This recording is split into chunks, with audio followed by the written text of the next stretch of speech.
Contre les cuisses. Hey, Cuistet, Condé, tes heures sont comptées. Payé pour avoir ma tête en quête pour la liberté d'expression directe. Condé, mets-toi une balle dans la tête. Lâche-moi, lâche-moi, laisse-moi vivre. Hors la loi, si hors la loi, c'est fumer de la ganja dans les réchoirs. Hors la loi, c'est monter torse nu sur le comptoir. Rebou dans un bar, je nique la police sur ta tête corps. Dur à dire, menottes au poing dans un commissariat. Traité de Kaira, mais où sont passés mes droits? Je pailletra, j'en ai pas l'air, mais je paye ton salaire. Le kiss. Aujourd'hui, bon, c'est la énième parce qu'on espère qu'il y en aura plein d'autres. Hein. C'est une formation qu'on organise avec une session de formation qu'on organise avec le PIR, donc la BAN, Brigade Anti-Négrophobie, et le PIR, partie des indigènes de la République. On en a organisé déjà plusieurs. Aujourd'hui, la thématique, c'est sur les violences, les crimes policiers et quelle stratégie de lutte à envisager dans ce cadre précis, puisque ça fait partie de notre lot quotidien, aussi d'une manière subtile ou moins subtile en fonction de qui le regarde, d'institutionnaliser le racisme et de le rendre normal. Et c'est vrai qu'on voit que quand on fait une analyse de ces brutalités policières, de ces crimes policiers et tout ce qui s'ensuit, on remarque que ce sont toujours les mêmes, ou en tout cas presque systématiquement toujours les mêmes qui en sont la cible, et qu'on ne peut pas s'empêcher de rattacher ça à une certaine histoire coloniale, esclavagiste et tout ce qui s'ensuit, sans se dire que ce n'est que le fruit du hasard. Donc pour parler de cette thématique hautement, comment dire, elle est assez chaude, quoi. On a fait appel à des personnes hein, qui ont été touchées à défaut, à défaut. Disons, si ce n'est pas dans leur chair, en tout cas parce qu'elles ont été directement concernées, vu que le système, l'État policier, le bras armé de la justice française a fauché la vie d'un des leurs. Et voilà, d'autres vont témoigner par rapport à leur expertise parce que, par exemple, le collectif Angle Mort, c'est des gens avec qui on est amené à travailler et qui vont aussi faire part de leur perspective. Donc ici, présent, il y a effectivement ceux qui ont monté le site Urgence Notre Police Assassine, qui va d'ailleurs donner lieu, et ça je pense qu'il y aura le temps de le développer, à un procès, puisque Amal est poursuivie directement par le ministère de l'Intérieur, hein, c'est bien ça, mais bon, elle pourra le développer mieux que moi, suite à ce que le gouvernement, le ministère de l'Intérieur considère comme une indépendance de parole de trop.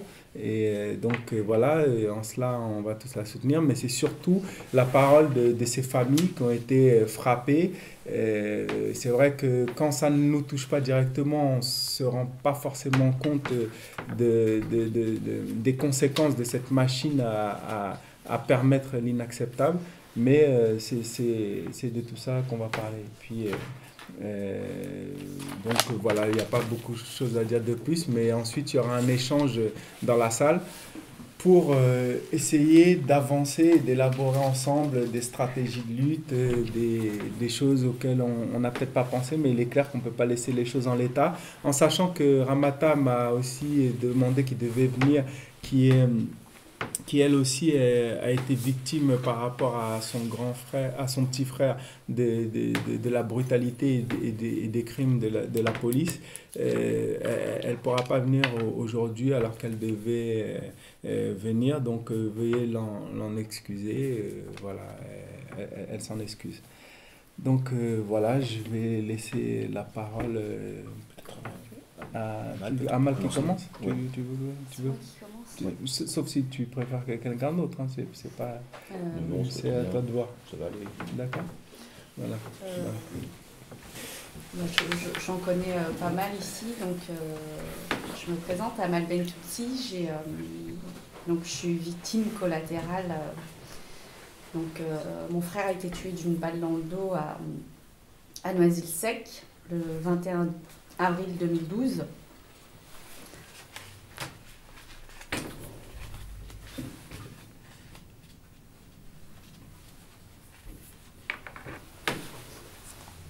Je pense toujours que c'est facile de prendre la parole, mais juste le fait de l'énoncer, ça... Bref. Donc ça fait 2 ans déjà. Donc il a été tué d'une balle dans le dos par un policier à Noisy-le-Sec. Donc à la suite de ça, un juge a mis en inculpation un policier. Et le chef d'inculpation est homicide volontaire. Donc il faut savoir que c'est l'une des premières fois en France qu'un chef d'inculpation aussi lourd, homicide volontaire, a été ordonné par un juge par rapport à un policier. Donc voilà, donc c'est un fait quand même historique, parce que dans d'autres affaires, c'est pas le cas. Et donc voilà, malgré ce chef d'inculpation qui est homicide volontaire, ce policier n'a pas été mis... c'est-à-dire qu'il continue à percevoir son salaire et qu'il a été muté. Donc voilà. Donc la question que je me pose aujourd'hui, moi, en tant que victime et ayant rencontré d'autres familles, je me pose la question, est-ce qu'un justiciable policier a plus de droits ou a des privilèges par rapport à un justiciable ouvrier lambda? Donc voilà, parce que demain, moi je commets un meurtre ou vous. Parce qu'en attendant votre procès, on serait auprès de la détention provisoire en attendant le procès. Donc à la suite de ça, j'ai, par colère et par indignation, et parce que c'est la seule façon de pouvoir m'exprimer et de façon à ce qu'on puisse m'entendre, c'est que j'ai monté un site qui s'appelle Urgence, notre police assassine. Peut-être que le terme peut choquer certains, mais pour moi, il paraît juste de dire qu'il y a urgence. On tire une sonnette d'alarme parce que ça fait trop longtemps que ça dure. Mon frère, c'est un parmi tant d'autres, vous me direz. Mais qu'à un moment, trop c'est trop et que la lutte... est en train de déborder et fait déborder le vase et donc là il faut que ça s'arrête, quoi. Il faut vraiment que ça s'arrête, il faut que les juges, la justice qui sait pertinemment ce qui se passe au sein de la police prennent des sanctions et des mesures concernant ces policiers qui se sentent au-dessus des lois. Donc après, vous me direz, le fait de dire urgence, notre police assassine, tu généralises, toute la police n'est pas la même, il y a des policiers qui sont bons. Mais moi, je vous dirais que non, puisque quand ce juge a mis en examen ce policier, c'est toute la France, c'est tous les policiers de France et de Navarre qui ont manifesté contre cette décision de justice. Donc à partir du moment où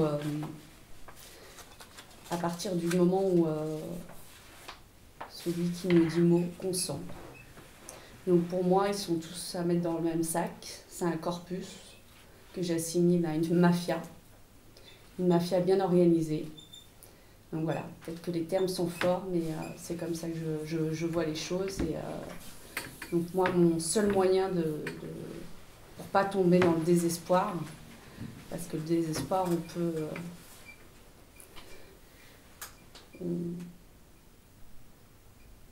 peut tomber dans... Voilà, le désespoir, on sait où ça peut nous emmener. Et comme j'ai pas envie de ça, j'essaie de l'exprimer de la manière qu'il est possible pour moi. Donc je suis avec Farid. Donc le fait de rencontrer ces familles aussi et ces associations, c'est aussi c'est comme une sorte de thérapie en fait, pour moi et pour d'autres. Avec Farid, ça fait 2 ans qu'on est liés, donc on s'est créé une deuxième famille, on va dire, une famille de lutte. Et c'est important parce que en tant que victime, nous, personne ne nous a entendus, personne ne s'est posé la question à savoir si on n'était pas bien, si on n'avait pas été traumatisé, voilà. Parce que moi, je me souviens que quand mon frère se faisait juger pour telle ou telle raison, les victimes étaient mises sur un piédestal et on les prenait en considération. Donc là, le fait que la victime, ça soit nous, et que les coupables, ce sont ces policiers, eh ben, je sais pas. Nous, au lieu qu'on nous prenne en considération, au lieu qu'on soit entendu, écouté, ben, c'est des bras d'honneur qu'on nous fait. Je dis bras d'honneur parce que juste après, parce que le meurtre s'est passé entre les 2 élections, entre les 2 tours des présidentielles. Et Valls, il n'a rien trouvé de mieux à faire que d'aller rendre visite au commissariat de Noisy-le-Sec, d'où dépendait ce policier. Et à ce moment-là, moi, je me suis déplacée au commissariat et donc on m'a fait barrage. Et on m'a dit que j'allais être appelée par M. Valls. Donc j'ai jamais eu de retour. On a écrit des courriers au président, à Mme Taubira, jamais eu de retour. Il a fallu que j'ai un retour. C'est quand je me suis déplacée au congrès de la magistrature.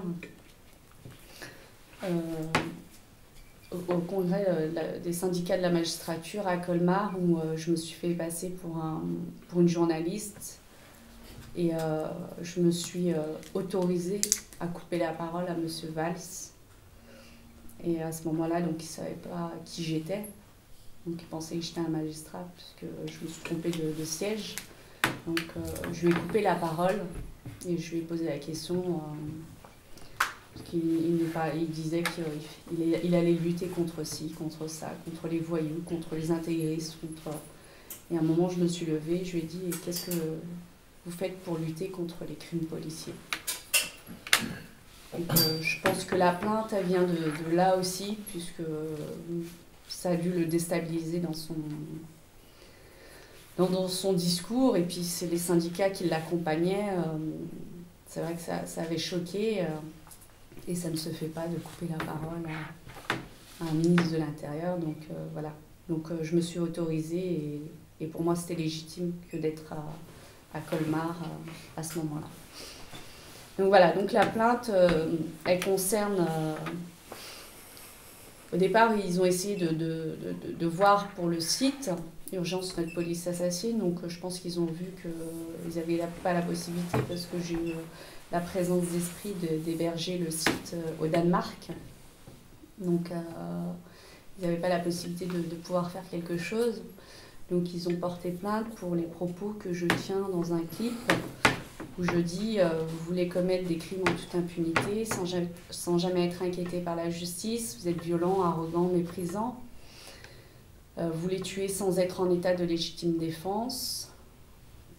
Pour arrondir vos fins de mois, coller des outrages à agents. Ne vous inquiétez pas, même si vous êtes coupable, nos syndicats sont là, sont puissants. Ils feront en sorte que vous ne le soyez plus. Alors n'attendez plus. Le meilleur des métiers pour être au-dessus des lois. Engagez-vous dans la police. Donc voilà, c'est pour ces propos-là qui m'attaquent. Et moi, ces propos-là, pour moi, c'est la vérité, quoi. Parce que quand on voit tous les cas de ces familles depuis 30 ans et toutes ces familles que je rencontre, je me dis on est dans la même merde, quoi. nés dans la même merde, c'est toujours les mêmes qui sont tués, c'est toujours les mêmes qui sont rendus coupables à titre posthume, c'est toujours les mêmes qui s'en sortent. Et donc voilà, donc il y a une complicité de la justice. Et l'État reste sourd et muet, donc on fait comme s'il ne se passait rien. Il y a aussi une complicité de la part des journalistes, des chefs de rédaction qui prennent pas le temps de faire des sujets, ou quand ils le font, c'est parce que voilà, tel ou tel ministre est intervenu, ou parce qu'il ne pouvait pas faire autrement qu'intervenir à ce moment-là. Mais en tous les cas, pour d'autres affaires, il y a très peu de médiatisation et on en parle moins que d'autres affaires. Donc on a eu l'exemple le 15 mars où il y avait un rassemblement, donc on avait fait le rassemblement contre les violences policières. Et ce jour-là, il y avait un rassemblement contre... je crois que là, Algérie, Bouteflika. Oui, c'était contre Bouteflika. Donc ils étaient 5 manifestants et eux, ils avaient le droit à des journalistes. Donc Farid a posé la question à cette journaliste, mais pourquoi nous qui sommes là, et puis ce sont des cas réels et c'est ce qui se passe en France aujourd'hui, et il n'y a pas de journalistes qui viennent couvrir ce rassemblement. Donc je ne sais plus ce qu'elle t'a répondu en tous les cas, mais voilà, ça prouve qu'il y a une réelle complicité de la justice, des médias et du gouvernement. Oui. Par rapport au 15 mars, avant de continuer, effectivement, il y avait une manifestation où il y avait énormément de monde. C'était la Journée internationale des violences policières, où l'ensemble des médias ont été prévenus par mail, ils le savent. Et malgré ça, ils sont passés devant et donc ils sont allés voir 3-4 personnes qui disaient Bouteflika démission. Et il y avait plus de journalistes que de manifestants. Et à côté, nous on était là et eux ils avaient fait un acte de présence. Ils étaient venus 10 minutes. 10 minutes, ils ont fait leur truc et ils sont partis. Voilà. Et donc nous on leur a posé la question, mais on la connaît la réponse. Elle a dit en gros on nous a envoyés ici quoi. Voilà. En fait, c'est de la faute des rédacteurs en chef et lorsqu'on s'intéresse un petit peu, par exemple sur le site du syndicat Alliance, on s'aperçoit qu'à chaque fois qu'il y a des articles qui sont faits sur ces sujets-là, il y a tout de suite un communiqué qui est envoyé au préfet qui demande des explications, donc il y a une pression médiatique. Voilà. Bon. Je vais parler de mon histoire maintenant, enfin de mon histoire, mais qui est aussi l'histoire de tout le monde, parce que nous on a l'habitude de dire on est tous Wissam, on est tous amis. On l'est vraiment tous parce qu'on est tous une victime potentielle. Alors mon frère, l'histoire commence en fait pas le 1er janvier, l'histoire commence bien avant, plusieurs mois avant. 3 mois avant, un jeune des quartiers d'Auvergne, qui depuis est un quartier qui brûle tout le temps, personne n'en parle mais qui brûle tout le temps parce que les gens deviennent tarés. Un jeune se fait agresser pour une histoire de drapeau de Tunisie, donc les policiers le ramènent au commissariat de Clermont-Ferrand, il l'étrangle, il dit qu'en gros qu'il va porter plainte et tout, donc effectivement il porte plainte, sauf que il y a aussi outrage de rébellion contre lui et il prend 6 mois de prison. Voilà, c'est 3 mois avant. Et il a des traces d'étranglement. Une semaine avant l'histoire de mon frère, c'est le jour de Noël, à Clermont-Ferrand aussi, des policiers de ce commissariat-là, dans une droite, enfin dans une route complètement où c'est impossible en fait de faire un accident. Et ben il y a un accident qui est d'une voiture de police avec 2 personnes, donc 2 morts le jour de Noël. On ne sait pas exactement ce qui s'est passé, mais la police est liée à ces morts-là. C'est le jour de Noël. Et l'histoire de mon frère, donc c'est le jour de l'an. Donc là aussi, c'est des policiers du commissariat de Clermont-Ferrand pour une histoire de pierre qui était jetée sur une voiture. En fait, arrête mon frère. Là, ils appellent 25 policiers, il est menotté, hein, 25 policiers. Selon les nombreux témoins, ils sont près d'une dizaine. La police va mettre de la musique, de la funk, et ils vont le lyncher. Ils vont le lyncher. Puis ils vont le ramener au commissariat. Il va se retrouver le pantalon au niveau des chevilles, inanimé. Il tombe dans le coma et il meurt. Voilà. À la suite de cette mort, enfin à la suite du coma, alors Guéant tout de suite est intervenu. J'ai pas l'habitude d'en parler, mais j'en parle. Enfin, vous comprendrez pourquoi, parce qu'après il y a une autre communication qui a été faite récemment et je vais expliquer pourquoi c'est important. Donc Guéant tout de suite est intervenu pour dire que si l'arrestation a été ainsi, c'est pas le fait des policiers. À ce moment-là, nous, lorsqu'on regardait ça à la télé, on s'est dit, bon, de toute façon, il va y avoir la justice qui va arriver, qui va faire quelque chose. On n'avait pas compris l'importance de cette communication-là, en fait. Guéant tout de suite a envoyé un signal. Il a dit à la police des polices, ce message-là, c'était à la police démerdez-vous, je veux que vous classiez cette affaire-là. Donc il y a eu une préautopsie qui a été faite, qui a été faite sans le dossier médical, donc il est tombé dans le coma, il l'a autopsié comme s'il venait de mourir. Donc nous on s'est dit bon c'est pas grave, il va y avoir une autopsie. L'autopsie est rendue au mois de mars, on est devant le juge, et là on s'aperçoit que ils l'ont toujours pas fait avec le dossier médical, que l'ensemble des fractures aux côtes, fractures au niveau de l'arcade, fractures au nez. Et comme par hasard, en fait, il a des bleus au-dessus, hein, mais celles-ci ne sont même pas remarquées. Donc là, on dit, bon, c'est du n'importe quoi, on fait une contre-autopsie. Là, la justice ne souhaite pas faire une contre-autopsie, elle fait, avant de faire une contre-autopsie, on va faire une expertise. Ils choisissent qui comme expert? Le même médecin légiste. Donc il devient expert de sa propre autopsie. Il change de version. On est au mois de juin. Pendant ce temps-là, pendant 6 mois, mon frère est en train de pourrir. Ils l'ont même pas mis dans le froid. Pendant 6 mois. Ils n'ont même pas pensé à le mettre dans le froid. Et nous, on manifestait juste pour pouvoir l'enterrer. Rien du tout. Et au bout de 6 mois, le médecin légiste, version expert, hein, parce qu'au début, il avait dit une version, un pliage, on ne sait pas d'où il venait, mais il n'y a que un des policiers qui dit ça. Donc il ment avant l'arrestation. Il ment sur l'histoire la voiture, il ment après. Donc voilà. Mais ça, c'est pris comme une version définitive. Donc au bout de 6 mois, donc là, on a les résultats. Donc la contre-autopsie est faite. Le médecin légiste de la contre-autopsie dit le corps est en putréfaction, on ne peut pas faire une contre-autopsie, on le fera sur le dossier. Donc là, on fait encore confiance on se dit la contre-autopsie, maintenant il va y avoir quelque chose. Puis on a les résultats. Normalement, il devait rendre les résultats au mois d'août 2012. C'est repoussé d'1 mois. Septembre 2013, c'est repoussé d'1 mois. Octobre 2013, c'est repoussé d'1 mois. Là encore, les juges y valident. Hein. Novembre 2013, c'est repoussé d'1 mois. Décembre 2013, c'est repoussé d'1 mois. Janvier 2000. On était en novembre 2012, donc décembre 2012. Là, on est en janvier 2013. C'est repoussé d'1 mois, février 2013. C'est repoussé d'1 mois, mars 2013. Et là, ils savent bien qu'au mois de mars, en fait, ça bouge beaucoup. Et donc là, ils veulent rendre le truc au mois d'avril pour bien enterrer l'affaire. En fait, tout de suite, une semaine avant les résultats de la contre-autopsie, Valls vient à Clermont-Ferrand pour dire, en gros, on ne peut pas communiquer les résultats, mais il faut que toute la vérité soit faite sur cette affaire. On a les résultats. Les résultats, une mort suite à un problème de drogue, voilà. Qui est choisi comme expert cardiologique?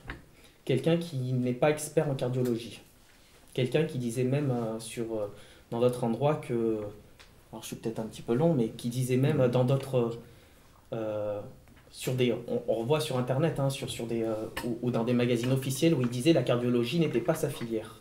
Donc ils ont choisi comme expert cardiologue quelqu'un qui n'est pas expert cardiologue. Et le gars, il disait n'importe quoi. Qui a été choisi comme radiologue? Quelqu'un qui n'est pas expert en radiologie. Quelqu'un qui va dire que les fractures, l'ensemble des fractures... Alors sur le premier autopsie, ils avaient dit qu'il n'avait pas de fracture. Nous, on est venu avec des trucs. Les premiers médecins ils disent qu'il avait quand même des fractures au code, des fractures, tout ça. Lui, il fait effectivement, il avait des fractures, mais toutes les fractures sont anciennes. Toutes les fractures sont anciennes. Donc là, ce qu'on fait, donc là, ça a été validé. Tac, le procureur communique il va même dire que les marques au niveau du cou sont des frottements de vêtements. Il avait des grosses marques. Hein. Donc, le premier médecin légiste dit que c'est des marques de frottement de vêtements. Le deuxième dit que c'est des marques de frottement de vêtements. Des bleus, hein, enfin, vous pouvez regarder sur. On voulait même pas le communiquer, mais des trucs qui ont ni queue ni tête. Donc là, on nous dit ça. Alors bien sûr, effectivement, quand le procureur va devant la presse pour dire ça, toute la presse relaie l'information. Hein. Relaie l'information. Et ils ont fait quelque chose qui est interdit, c'est-à-dire que normalement, ils n'ont pas le droit de communiquer sans avoir donné l'information aux parties civiles. À ce moment-là, nos avocats et nous-mêmes, nous n'avons pas l'information qu'on les communique. C'est-à-dire qu'on sait même pas, on n'a même pas le dossier médical devant les yeux. Donc ils communiquent, et nous, on est obligé, les avocats, ils disent, ce qu'ils font, c'est pas normal, parce qu'on doit répondre à la presse alors qu'on ne peut pas. Donc la presse va faire sa propagande, ils vont reprendre toutes les informations, voilà, tac, tac, tac. Et puis, une semaine et demie après, on nous donne enfin le dossier médical. Et c'est là où on voit toutes ces conneries. On va voir de vrais experts cardiologues qui nous disent le gars qui a fait l'expertise cardiologique est inconnu au bataillon. On est parti voir des experts cardiologues connus internationalement, hein, des chefs de cardiologie un petit peu partout. Et on leur a dit ce qu'ils ont pensé. Ils ont dit c'est du n'importe quoi. Et on dit ce qui est dit c'est du n'importe quoi. En gros, pour faire simple, lorsqu'il était en traitement thérapeutique pendant qu'il était dans le coma, on lui a donné des médicaments qui ont provoqué une petite variation en fait, au niveau cardiaque. Et donc le fameux expert cardiologue, il dit qu'il y a une variation, donc ça a été provoqué par la drogue. Effectivement, les taux sont très bas, ils ne peuvent pas avoir un truc létal, mais en cas de chance, enfin, un truc qui n'avait... ils ont façonné tout ça. Voilà. Après, je pourrais en parler longtemps sur le dossier, mais c'est chaque page un mensonge. Donc là, nous, on va voir tout ça. On donne à la presse à la justice l'ensemble de ces éléments-là. On est au mois de juin. Donc là, la justice, normalement, à partir de tous les éléments objectifs qu'on donne, elle devait demander une expertise. Non, c'est pas fait. Donc là, on est en juin 2013. Juillet 2013, rien ne se passe. Août 2013, changement de juge. Là, on en a un troisième juge. Septembre 2013, rien ne se passe. Octobre 2013, rien ne se passe. Novembre 2013, rien ne se passe. Donc là, on se dit, il faut qu'on fasse quelque chose. Il faut qu'on change de stratégie. Donc là, on communique un petit peu. On va voir les gens. On prépare une stratégie de communication pour que le jour de l'an, voilà, qu'on donne tous les éléments. Donc la veille, on contacte un petit peu tout le monde. Et puis... voici tous les éléments objectifs qu'on décrit. Hein. Donc là, on est au 1er janvier. Donc là, d'ailleurs, je remercie toutes les personnes qui nous ont aidés là-dessus, à relayer les informations. Et là, oui, enfin, je ne l'avais pas dit, mais lorsque la justice, au mois de juin 2013, ne vous souhaitait pas faire l'expertise, en fait, on a saisi la chambre d'instruction qui devait forcer. Donc la chambre d'instruction devait se réunir il me semble, le 11 janvier 2014, la veille de la saisie de la chambre d'instruction, la veille, le juge valide finalement l'expertise, la veille. De toute façon, elle aurait été validée par la chambre d'instruction. Donc là, on a une expertise qui est ramenée. Donc là, le juge qui arrive, visiblement, ce troisième juge-là commence à bien s'intéresser au dossier et il voit qu'il y a des choses qui ne vont pas. Par exemple... il voit qu'il y a des scellés qui ont disparu, des scellés judiciaires. Par exemple, l'enregistrement des conversations radio entre les voitures de police ont disparu. Donc, on ne sait pas ce qui s'est passé. Donc, s'ils ont disparu, c'est gravissime. Hein. C'est gravissime. Des scellés ne doivent pas disparaître. C'est la fonction du scellé. Donc, elle voit pas mal de choses. Elle dit, voilà, elle a tous les éléments. Et là, elle convoque enfin les policiers. Et elle les met face à ces contradictions, parce qu'il y a des choses qui ne vont pas. Il y a beaucoup de choses qui ne vont pas. Donc elle les entend le premier au bout de 6 heures. Hein. Donc c'est plusieurs juges, hein, c'est un juge collégial qui dit tous les deux, il faut les mettre en examen pour coup mortel. Donc il y a un policier qui a été mis en examen. Et récemment, cette semaine, un deuxième policier a été mis en examen. Alors, je vous avais parlé de Valls. Suite à la mise en examen du deuxième policier, la première fois je vous ai parlé de Valls et de Guéant, lorsque Guéant avait parlé, on s'était dit de toute façon, c'est pas grave, et puis aujourd'hui on se mord les doigts. On aurait dû communiquer tout de suite. Donc là, il y a une communication faite de la direction départementale de la sécurité publique du Puy-de-Dôme. En fait, ceux qui ont trafiqué les photos, parce qu'en fait, il y a des photos qu'ils ont mis au 1er janvier, mais où il est moins marqué qu'au 2e. Bon, il y a pas mal de choses. Ce sont ceux aussi qui devaient être censés garder les scellés, et qui ont perdu les scellés. Et voici leur communiqué. Suite du mercredi 19 mars. Suite à l'affaire Wissam Eliani, décédé en milieu hospitalier, après une arrestation de police en date du 1er janvier 2012, des policiers auteurs de cette arrestation légitime ont été mis en examen. La direction départementale de la sécurité publique du Puy-de-Dôme confirme sa totale confiance en la justice et ne doute nullement de l'objectivité des magistrats saisis de ce dossier. De fait, les policiers présumés innocents vont dorénavant pouvoir, avec leurs avocats, se défendre en ayant accès au dossier judiciaire en cours. La hiérarchie de la police nationale entend réaffirmer que toute menace, toute insulte, toute fausse rumeur feront l'objet d'un dépôt de plainte et d'éventuelles poursuites en justice. Lorsque je lis le communiqué, j'ai pas l'habitude d'avoir... je sais pas si vous avez senti dans ma voix, mais ça me met... ça me prend vraiment, ça me prend en moi, là. Parce que des gens qui la connaissent la vérité, ce sont des gens qui sont responsables, puissent faire un communiqué comme ça, agressif, au lieu de comme disait Amel, d'avoir un minimum de décence vis-à-vis de nous, puisqu'ils sont responsables, qu'ils puissent menacer, parce que c'est une menace ce qu'ils font. Voilà, ça m'a bouleversé. Je ne déplore même pas les victimes. Et aujourd'hui, je suis bouleversé, mais j'étais vraiment... Il y a un film Pompéi, j'étais Pompéi lorsque je l'ai lu. Voilà. Donc j'ai réagi à ce communiqué-là, parce que, comme je vous l'avais dit, sur le site Urgence Notre Police Assassine, donc je vais vous lire le communiqué, et ça permettra aussi d'introduire la stratégie qu'il faut faire. Parce que dans le communiqué, je reviens sur les étapes. Voilà. Et dans le communiqué, c'est vraiment tout ce qui s'est passé en toute sincérité. Donc il a été intitulé « Réponse à la tyrannie ». Tout de suite après la mort de mon frère, causée par la police clermontoise, je reviens sur ce fait-là parce qu'eux, ils font croire que c'est en milieu hospitalier. Nous avons tendu la main grande ouverte à la police malgré les critiques que l'on faisait face.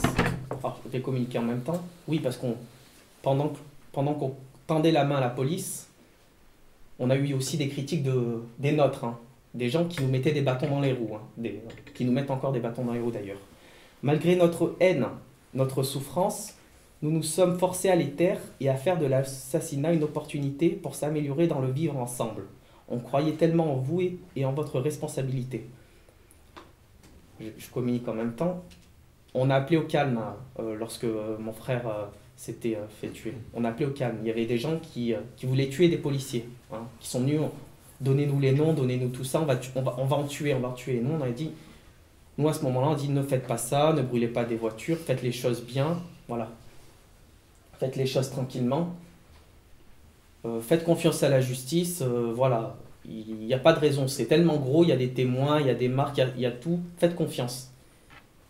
On pensait sincèrement qu'il y avait dans la police des bons et des mauvais, que la police ne se solidariserait pas de n'importe quoi, de n'importe qui. C'était dans l'état dans lequel on était, nous aussi. On pensait qu'il y avait des bons et des mauvais dans la police. On pensait que la police allait se battre, mordicus, pour montrer son intransigeance face à l'inacceptable. Elle aurait tant à gagner. On s'est trompé sur vous. Vous ne méritiez pas notre respect. N'importe quel groupe se désolidarise de la barbarie de l'un de ses membres, hormis la police clermontoise. Alors pourquoi j'avais écrit ça? C'est parce que j'avais vu au même moment des histoires de viol chez des professeurs, où tout de suite l'ensemble des professeurs critiquaient ça, des histoires aussi de mauvais traitements chez les pompiers, où tout de suite la hiérarchie disait que c'était inacceptable.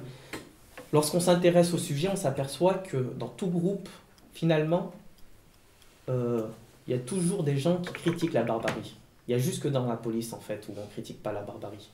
Il y a juste là-dedans. Et j'ai dit, n'importe quel groupe se désolidarise de la barbarie de l'un de ses membres, hormis la police, parce qu'elle est folle. Tellement folle qu'elle s'attache à sa folie. La définition même de la folie, c'est de ne pas savoir qu'on est fou. La police est folle. Elle est folle, c'est un fait. Elle tue, elle fait n'importe quoi, mais elle s'en rend même pas compte. Donc c'est de la folie. Tellement folle qu'elle s'attache à la folie et qu'elle ne fait pas face au reflet de son miroir. Tellement lâche qu'elle use de son pouvoir aujourd'hui encore pour se dédouaner malgré l'évidence. À partir du moment où la direction de la police ne combat pas en son sein les mauvais éléments, en faisant preuve de transparence et d'intransigeance, à partir du moment où l'institution ne sait pas revenir sur ses erreurs, c'est l'institution tout entière qui porte la responsabilité du comportement de chacun d'eux. Ainsi, la police clermontoise assassine, c'est un fait. La dénoncer n'est pas une insulte, comme disait Amel, mais la triste réalité. La police clermontoise est une mafia, constituée de lâches et de voyous. Tant que la police clermontoise ne comprendra pas que l'on ne peut être heureux sans chercher le bonheur des autres, elle sera haïe plus que crainte. Et je dis que c'est la seule justice que l'on aura. C'est le prix qu'ils paieront. Donc, quelle est la qualité du bonheur à jouir d'une image fausse? Alors, toutes ces... je fais des commentaires en même temps. C'est important aussi de donner du sens au combat, d'expliquer pourquoi, parce qu'on s'est aperçu qu'avec Amel et moi-même, que les gens, fallait leur dire, les gens en termes de groupe, ils pensent pas, les choses ne sont pas aussi évidentes que ça, ils pensent en termes de groupe, mais parfois il faut dire les choses même si elles semblent évidentes. Et il y a certaines personnes qui n'ont pas compris que on peut pas vivre avec une image fausse longtemps, quoi. On peut pas être heureux. Je veux dire, c'est une question de dignité, quoi. Donc la police clermontoise ne soucie que de l'image qu'elle donne. Elle recherche seulement que la justice la dédouane, comme si elle était parfaite. Mais elle ne l'est pas. Personne ne l'est d'ailleurs. Aucun groupe ne l'est. Elle cherche à garantir cette image fausse à tout prix. Et elle y arrivera. Parce qu'elle a tous les moyens et que les gens bons, courageux, clairvoyants sont minoritaires. La police clermontoise ne comprend pas qu'elle est un des facteurs non négligeables de la délinquance qu'elle dit combattre en rendant les gens tarés, en nourrissant la haine et le ressentiment. Toutefois, vous êtes ce que vous êtes, et face aux injustices qui viennent et dont on est spectateur, nous offrirons notre mépris le plus grand. Et ce que vous appellerez insulte et dont on ne taira plus, il n'y a là que la vérité, que le vrai reflet de ce que vous êtes et que vous cachez. Derrière votre image que vous avez construite par votre propagande médiatique et judiciaire, parce que la propagande médiatique, en fait, on la voit, mais la propagande judiciaire, on la devine, celle qui est faite au procureur, celle qui est faite à tout le monde. Celle-ci, on la sent. Vous êtes une coquille vide sans saveur. Vous n'êtes que de la merde. Au lieu de construire une image erronée, vous auriez dû construire un corps noble, mais cela nécessite une profondeur d'âme dont vous êtes dépourvu. Peu importe le prix, nous sommes différents de vous, nous sacrifierons nos vies face à notre liberté menacée. Vous avez pris notre gentillesse et notre amour que l'on vous offrait sur un plateau, pour de la faiblesse et un permis pour violer le peu de droits qui nous restaient. Face à de tels comportements, vous nous laissez désormais pas d'autre choix que de ranger le drapeau blanc. Le rapport de force dont on sait que l'on sortira perdant ne nous fait pas peur. Peu importe les batailles, on restera debout, digne et fier, le glaive de notre liberté au poing. Voilà. Donc ça, c'est notre réaction au communiqué. Et je voudrais terminer par deux choses. Déjà, remercier toutes les personnes qui nous aident, qui nous donnent une tribune, et dire aussi une chose.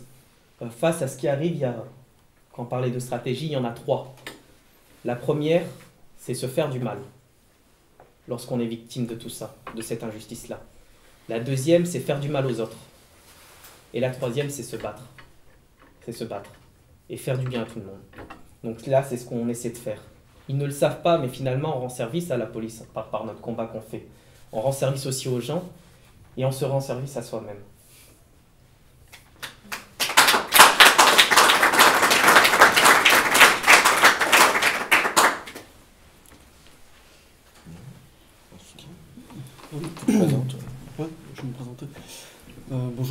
monde, donc moi c'est Joe du collectif Angle Mort. Donc c'est un peu difficile d'intervenir après Amal et Farid.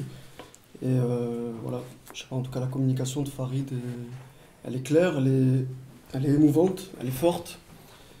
Je crois qu'on peut le dire, ce que la justice française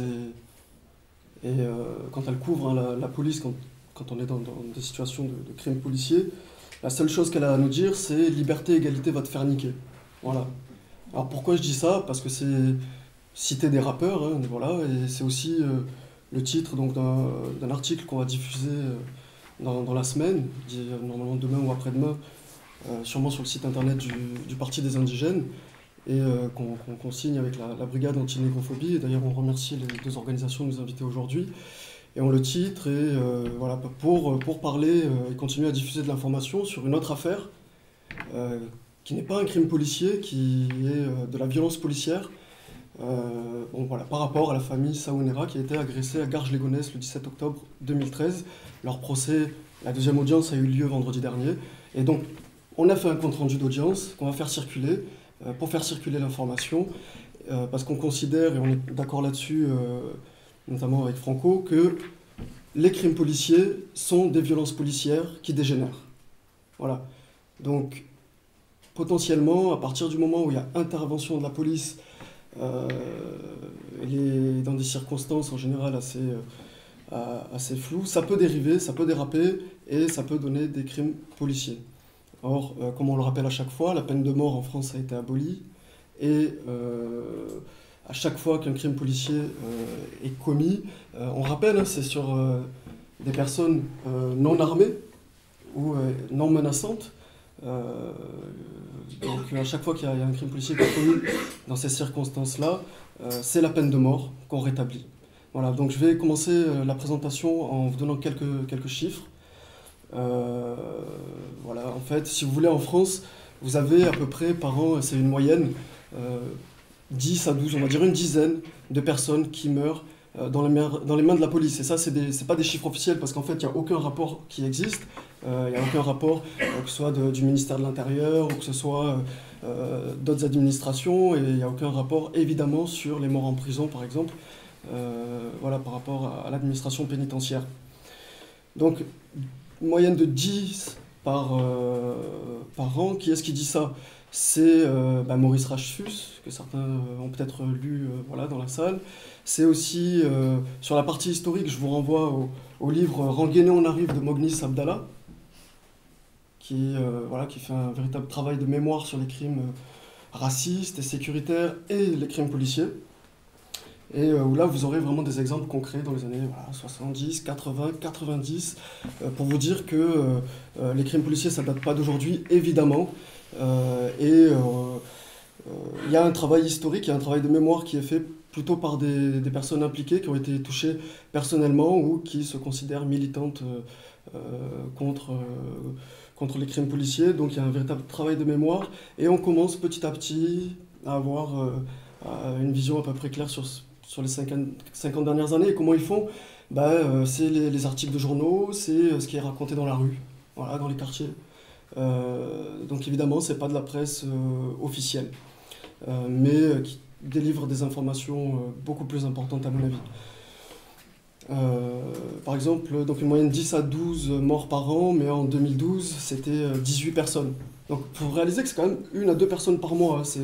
C'est énorme, hein, parce qu'on parle beaucoup, par exemple, beaucoup, pas assez, des femmes qui meurent sous les coups de leur mari ou tuées par un homme en général. On dit c'est 1 tous les 3 jours. Dans le cas des rapports avec la police, c'est 1 à 2 par mois. Voilà. Aux États-Unis, ça va être de 300 personnes à 600, voilà, en général. Donc là, c'est une véritable boucherie par rapport à la France. Et on peut toujours dire oui, mais en France, on tue moins qu'aux États-Unis, etc. Mais ça, c'est c'est pas du tout Je suis une obligé de dire ça, manière c'est de... qu'il y a la proportion du pays qui n'est pas le même aussi. Hein. C'est vrai, mais Non, non, c'est vrai, t'as raison. Non, Il faudrait le rapporter à la population pour ouais. donner des statistiques 5 fois exactes. plus. 5 fois plus aux États-Unis.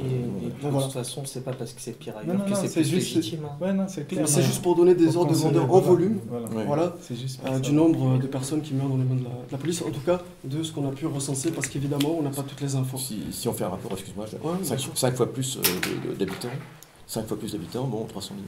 Donc on est dans les, on est largement au-dessus en France même.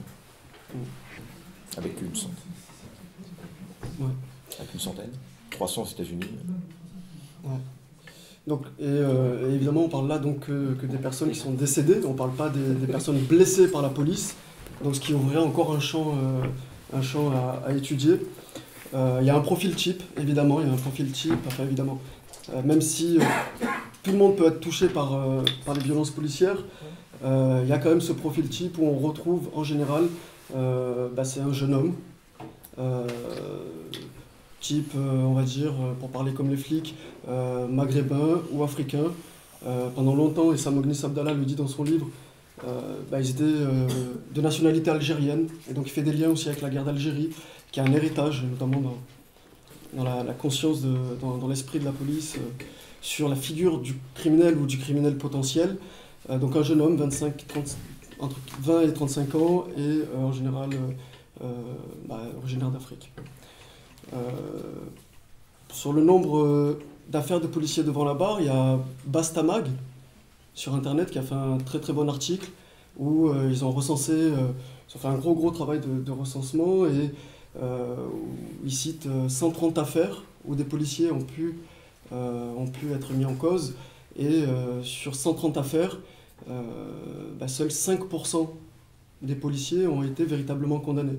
Donc tout le reste, c'est de la relaxe, c'est du non-lieu, et sans parler de tous les cas où il n'y a pas eu véritablement d'ouverture d'une instruction judiciaire pour mettre en cause la police. Donc les crimes sécuritaires, c'est pas nouveau. Des familles qui se mobilisent, qui crient leur rage, leur peine, c'est pas nouveau non plus. Parce qu'il y avait une association nationale des familles victimes de crimes policiers qui s'était créée déjà il y a plus de 30 ans. Il y a eu les familles qu'on appelait les folles de la place Vendôme, qui réunissaient jusqu'à 40 familles à l'époque, qui ont donc des tentatives comme ça de mobiliser les forces pour lutter et faire connaître ces affaires-là. Il y en a eu. Alors comment on est arrivé à cette situation aujourd'hui où on redémarre à zéro au final? C'est un peu ça. Je pense que le témoignage d'Amal et de Farid corroborent ce que je dis là. Pourquoi? Parce qu'il y a des régularités en fait. C'est-à-dire qu'il y a un caractère systémique aux violences d'État, au racisme d'État. C'est-à-dire que ça fait système, c'est-à-dire que c'est une manière de gouverner, une manière de fonctionner qui génère de la violence policière et donc du crime policier. Ce qu'on retrouve par exemple dans toutes ces affaires, dans les régularités, ça va être par exemple la durée des procédures. Voilà. Elles sont toujours extrêmement longues. C'est-à-dire que pour obtenir la vérité, chercher la justice, ça va prendre des années et des années et des années. Et les affaires où il y a eu un peu de succès, très souvent, c'est des affaires qui ont duré plus de 10 ans, voire jusqu'à 15 ans. Et parfois, parce qu'aussi il y a eu de la mobilisation derrière. Mobilisation avec un soutien des habitants du quartier, parce qu'ils ont réussi dans ces affaires-là à transformer une mobilisation locale en une véritable, on va dire, peut-être pas mobilisation nationale, mais en tout cas de faire circuler l'information au niveau national et donc de créer de l'émoi et de la conscience au sein de l'opinion publique en général, ce qui oblige parfois les responsables politiques à reculer et puis à faire face et à donc à mener les enquêtes de manière un peu plus régulière et donc d'aller jusqu'au bout des affaires et parfois jusqu'à la condamnation de policiers, ce qui est extrêmement rare. Une deuxième régularité, par exemple, c'est les causes de la mort. Alors vous tombez entre les mains de la police, que ce soit dans un commissariat, dans la rue, et vous mourrez derrière, très souvent, on va dire, et même si par exemple vous subissez un tir de flashball, on va dire ouais mais lui il avait un problème cardiaque. Et ça c'est un truc de ouf parce qu'on le retrouve dans des affaires, je sais pas, je disais des affaires sous Pasqua, je disais, à chaque fois c'est la même. T'as un problème cardiaque, oui mais il était malade, oui mais il a pris de la drogue, oui mais... C'est un peu bizarre. Et on va jamais chercher à reconstituer véritablement la scène, comment s'est passée l'intervention policière, quelles sont les méthodes utilisées, les armes utilisées, les pratiques policières vraiment, elles ne sont pas, comment dire, elles ne sont pas décortiquées. Voilà, on ne cherche pas véritablement à chercher la vérité sur les causes de la mort dans ce genre de circonstances. La troisième régularité qu'on a pu noter, parce qu'on participe à quelques audiences de procès, puisqu'on essaie de faire ce travail d'information, à chaque fois, la justice tente de minimiser la responsabilité des policiers et à maximiser, à surévaluer la responsabilité de la personne morte elle-même. Sachez que voilà, si jamais en sortant d'ici, vous êtes interpellé par un des policiers là, du commissariat juste à côté, mais il faut obtempérer tout de suite. Hein. N'osez pas la voix. On vous maltraite, ne dites rien. Parce que derrière, enfin je rigole, hein, je suis ironique quand je dis ça, mais parce que derrière, si vous vous retrouvez en justice, face à eux, le fait que vous n'ayez pas obtempéré de manière immédiate et que, en gros, vous ne vous êtes pas écrasé, même si vous trouvez l'interpellation injuste, que ce soit le motif ou la manière dont on vous parle, le fait qu'on vous tutoie, tout sera retourné contre vous. Je pense à Hakim Hajimi, parce qu'on avait donc assisté à l'époque au procès des policiers qui étaient poursuivis pour l'avoir étranglé en pleine rue. Et alors que tout au long de la procédure, et même le procureur, hein, quand il a fait son réquisitoire à la fin de la semaine, parce que ça a duré toute une semaine aux assises à Grasse, même le procureur, hein, quand il parlait, il donnait tous les détails, et c'était morbide et horrible, sur la manière dont il avait pu être étranglé, étouffé, transporté jusqu'au commissariat, etc. Et pour autant, ce que retiendra la justice, c'est qu'Hakim, lors de son interpellation, ne s'était pas laissé faire, avait été violent, alors que ça n'a pas été démontré qu'il avait été violent. Alors peut-être qu'il ne s'est pas laissé faire tout de suite, c'est sûr, mais face à 3 agents de la BAC, en général, on ne fait pas trop le poids. Donc, voilà, nous on rappelle qu'il faut décortiquer les méthodes policières, parce que la police est de plus en plus armée, la police française est une des polices les plus expertes au monde, que ce soit en matière d'interpellation, de gestion des foules, que ce soit en matière d'encadrement de toute révolte individuelle ou collective. Elle fait office de vitrine au niveau international, elle fait des formations dans tous les pays du monde. Qu'on ne vienne pas m'expliquer qu'un seul mec, aussi costaud soit-il, puisse impressionner 3 agents de la BAC. Voilà.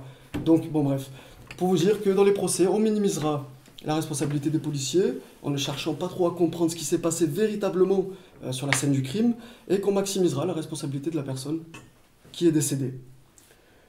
4e point, surcontextualisation des choses pour le jeune de cité, je vais dire ça, parce qu'en gros c'est comme ça que ça se passe, et sous-contextualisation pour le flic. Qu'est-ce que je veux dire avec ces mots compliqués ?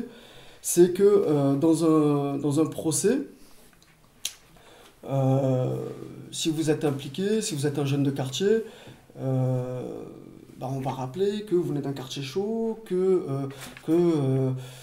s'est passé plein de choses avant même dans la semaine avant ou dans le mois d'avant, dans votre quartier, que les policiers, je l'ai encore entendu à l'audience ce vendredi, par exemple, des policiers auraient été menacés à Garges-les-Gonesse, à la Kalachnikov, la semaine précédant l'interpellation de la famille Saounera. Donc c'est ce que j'appelle la surcontextualisation. C'est-à-dire que vous êtes engagé dans une affaire, on ne va pas parler de votre affaire, on va parler d'autre chose. On va parler d'autre chose, voilà, mais qui va vous enfoncer. comme là, ces policiers qui auraient été menacés à la Kalachnikov par on ne sait qui, on ne sait quand, on ne sait comment, et on ne sait pas pourquoi on en parle. Enfin voilà, c'est un peu décalé. Par contre, quand il s'agit d'un policier en procès qui est mis devant la justice, alors là, on va enlever tout le contexte. Et là, je pense par exemple au procès du policier Vialet, dans l'affaire à Villiers-le-Bel de la mort de la Rami Mouchine, qui avait donné lieu à 3 jours de révolte à Villiers-le-Bel. Lors du procès en septembre dernier, M. Vialet, quand il a été jugé, on a jugé, je vous rappelle, il avait percuté la moto où il y avait la Rami Mouchine, 15 et 16 ans, ils étaient tombés sans casque et ils sont décédés. L'affaire a été jugée comme un accident de la route. Voilà. Donc le policier n'avait pas de gyrophare, il était en accélération, il était en dépassement de vitesse. Chaque fois que l'avocat de la famille voulait rappeler le contexte dans lequel ça avait eu lieu, contexte d'occupation policière à Villiers-le-Bel, d'insécurité policière, ça c'est pas mes mots, c'est des mots notamment de jeunes filles avec qui on a parlé sur place.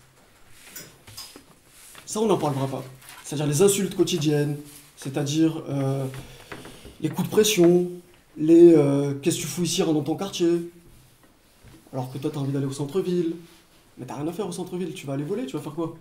Rentre dans ton quartier. Tout ce genre de... Voilà, bien sûr les contrôles aux faciès, les contrôles d'identité à répétition, bon voilà. Ça on l'occulte, et donc M. Vialet a été jugé comme on juge un accident de la route. Voilà, et chaque fois qu'on essaye de recontextualiser l'affaire, la présidente du tribunal dira, ou le président, en l'occurrence c'était une présidente, dira que c'est hors contexte et qu'on n'a pas à parler de ça. Voilà. Et que finalement, pour en venir à bout sur cette affaire, ils ont conclu que finalement c'est de la Rami Mouchine qu'on percutait la voiture et que donc le policier n'était pas si responsable que ça. Bon. Et donc il a eu une peine symbolique de 6 mois de prison avec sursis, donc rien du tout. Moi, ce qui m'avait choqué, excuse-moi de te couper, c'est quand l'avocat du policier avait dit que si la Rami Mouchine avait été vivant, s'en était sorti, qu'à la limite, il serait devant les tribunaux. C'est eux qui seraient devant, ouais, voilà. Je me souviens. Donc ça m'avait choqué.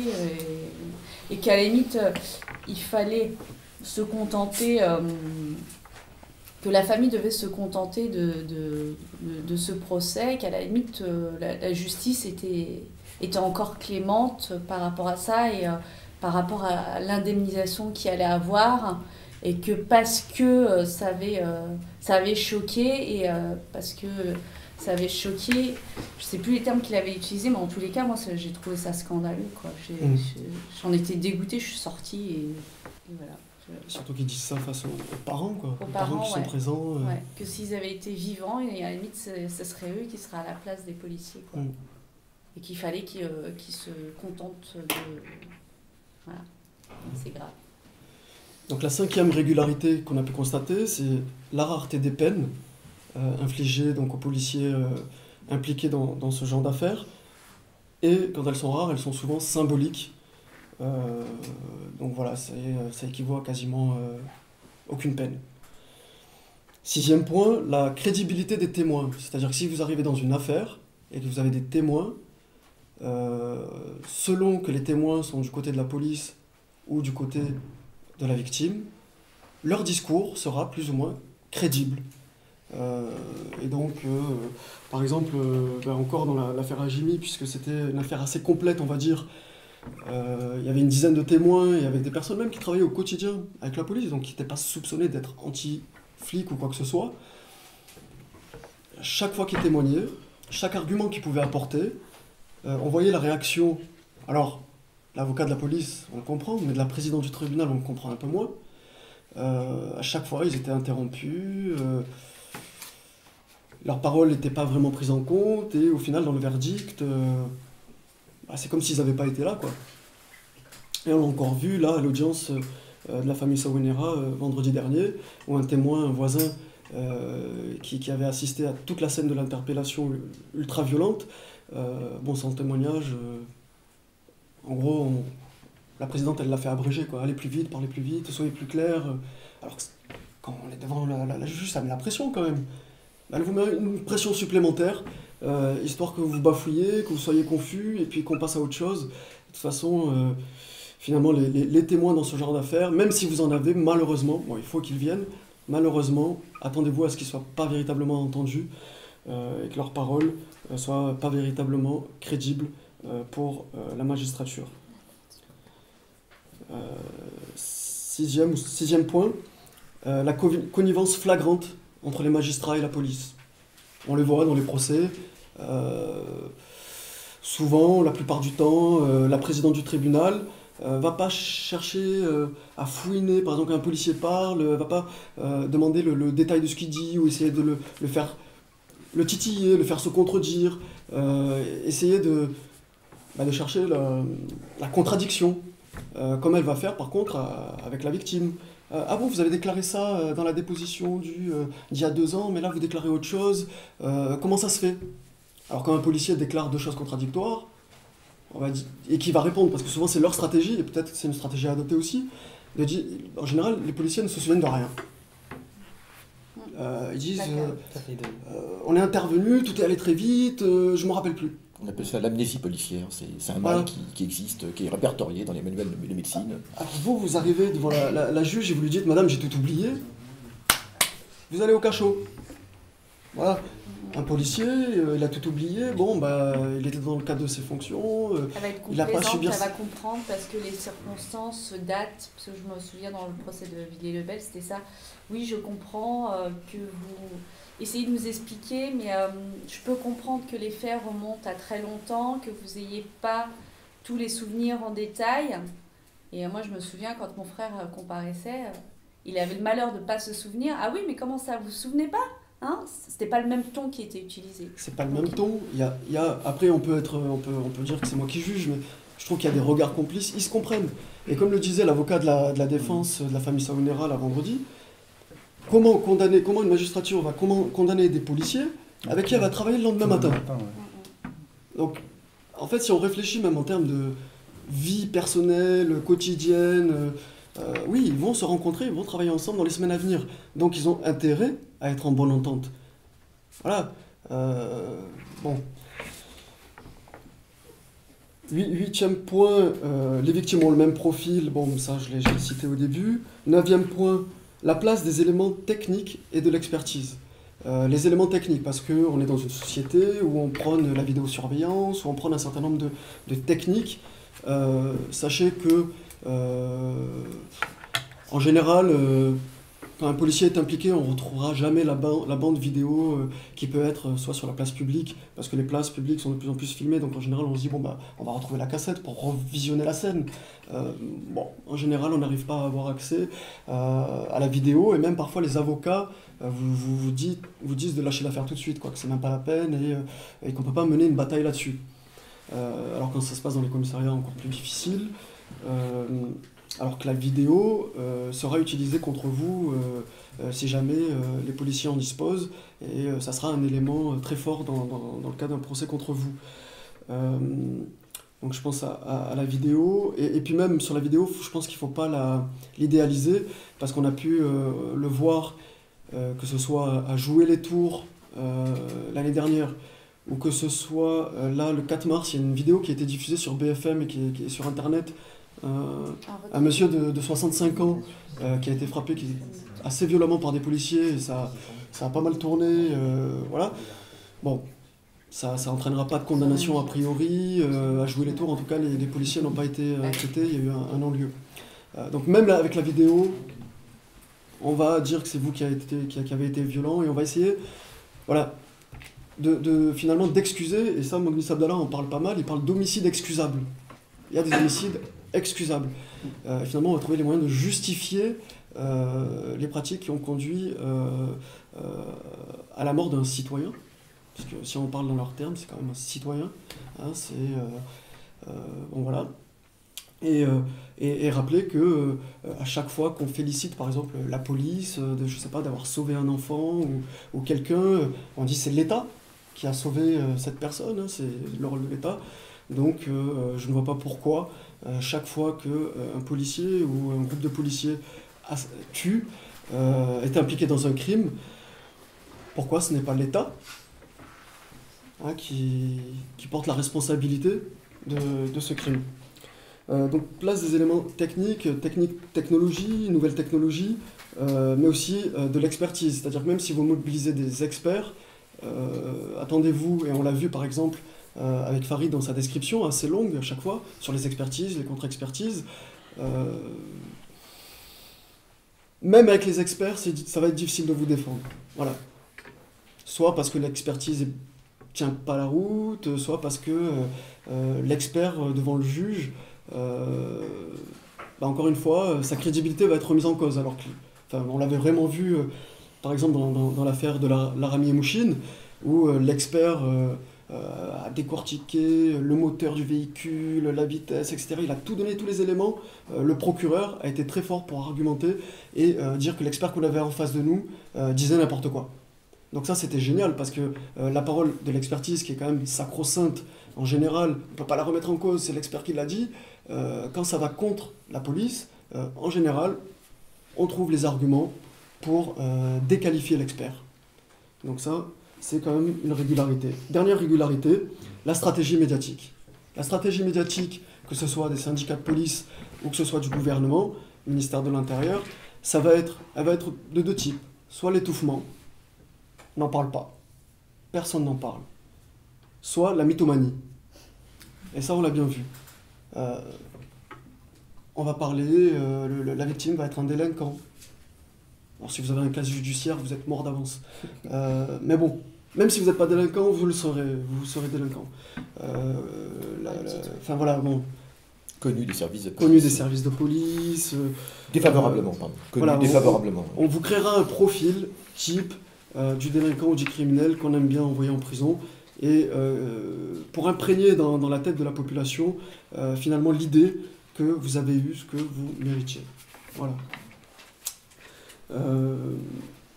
Alors, là, c'était pour vous dire un peu notre analyse sur le caractère systémique de ces violences policières et d'État.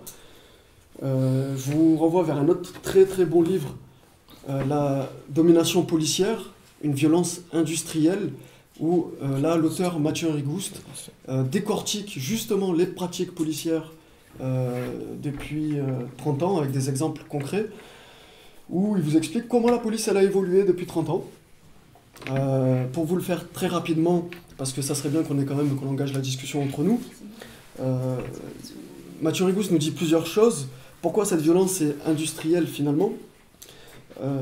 C'est d'une part parce que y a des transformations dans la police, qu'on soit de droite ou de gauche, c'est ce qu'il explique très, très, très bien tout au long du texte, en citant les politiques, en citant vraiment les lois, et en citant même des policiers eux-mêmes, finalement, qui décrivent assez bien ce qu'il raconte, lui. C'est déjà que le secteur policier en France est toujours plus militarisé. C'est-à-dire que des méthodes et des pratiques ou des armes qui sont utilisées dans le domaine militaire, à terme, petit à petit, au fil du temps, entrent dans la police régulière. La police nationale, la police municipale, la gendarmerie. La gendarmerie c'est militaire, vous me direz.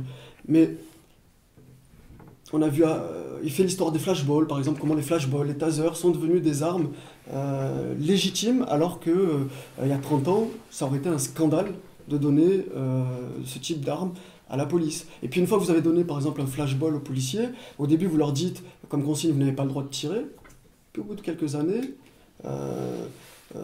vous avez le droit de tirer, mais faites attention, tirez dans les jambes, dans les zones non mortelles. Et puis au bout de quelques années, on s'aperçoit que les policiers vous menacent au niveau du visage. Enfin, parce que c'est ce qui se passe, et quand vous regardez la vidéo, il y a une autre vidéo, c'est à Chanteloup, Chanteloup-les-Vignes, Chanteloup-les-Vignes, dans les Yvelines. Il y a une vidéo là qui circule, des personnes qui justement sortaient de la prière et ont reçu des gaz lacrymogènes et des menaces de tir au flashball, et on voit bien le policier à hauteur de visage. Bon voilà, c'est juste pour dire que les pratiques policières, elles évoluent, et elles évoluent dans un sens où finalement elles sont inspirées par les méthodes de l'armée. Allez, pour ceux qui aiment lire, allez voir dans le livre pour avoir plus de détails. La doctrine du zéro mort. Je ne sais pas si vous vous souvenez à l'époque, quand George Bush a lancé la guerre en Afghanistan, il avait dit on va faire des frappes chirurgicales, zéro mort. Aujourd'hui, dans la police, c'est pareil. La police française, elle n'a aucun intérêt à ce qu'il y ait des morts. C'est-à-dire que le malheur qui vous est arrivé, même eux, finalement, sauf le cas individuel du policier raciste, etc., mais au niveau de l'État et du gouvernement, ils ne veulent pas, parce que le coût politique et le coût médiatique de telles affaires, il est trop important pour eux. Donc ce qu'ils essayent de faire, c'est de viser ce qu'ils appellent la non-létalité. Zéro mort. Par contre, ça ouvre la voie à tout type de pratique pour vous blesser, par exemple. Donc, même si le nombre de morts pourrait diminuer dans les années à venir, ça ne veut pas dire que le nombre de blessés va diminuer. Puisque finalement, ils élaborent, ils imaginent des techniques toujours plus raffinées pour vous immobiliser sans vous tuer. Et quand ça entraîne la mort, parce que c'est super violent comme technique, ils diront que vous avez une faiblesse cardiaque, comme je disais, ou un défaut, ou une maladie. Voilà.